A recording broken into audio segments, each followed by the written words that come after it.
It's all good fun. It's all jokes. But when he says tampering rules do not apply during All-Star Weekend, I think he means it. Because let's take a look at his roster. Let's just take a look at who he drafted. Jalen, do you notice anything about LeBron's team? Of course I do. Most of those guys are 2019 free agents. Yeah, or Clutch fellow Clutch Sports except clients. for James Harden. So essentially 5 of the 6 first players that he put on his team are available to join him on the Lakers.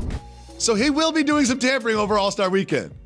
You can't necessarily prosecute him for something that you can't prove.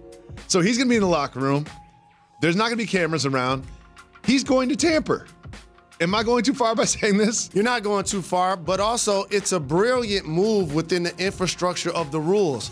And LeBron James has done a terrific job of balancing being iconic basketball player, but yet best friends to one of the best and rising agents in the game. Mm-hmm. So when you see him at a college game, the camera's gonna be there. And everybody like, oh, it's great, LeBron's going to support the young players. Well, actually what he's doing is something called recruiting. Yes. And so I appreciate the fact that he just owns it. He ain't hiding it. No. When they were chanting, LeBron's gonna trade you in Indiana, he didn't say after the game, I ain't got nothing to do with what the front office do. He didn't say that. So when he was picking his team, he knew, I'm picking dudes that's about to be free agents. Of course. So I can play with them, so I can spend some time with them, so I can slap fives with them, so we can be off wax together, and I can kind of get a gauge in my own little way what this guy is thinking about his free agents. And I think a lot of the reason that people around the league, other executives, fans, were upset about the way that the rumors of Anthony Davis going to the Lakers went is because it kind of felt like Rich Paul and LeBron James, in their eyes, were kind of strong-arming the Pelicans to send Anthony Davis to the Lakers. And let's not forget, there was that night when the Pelicans were in Los Angeles. What did Anthony Davis do after the game?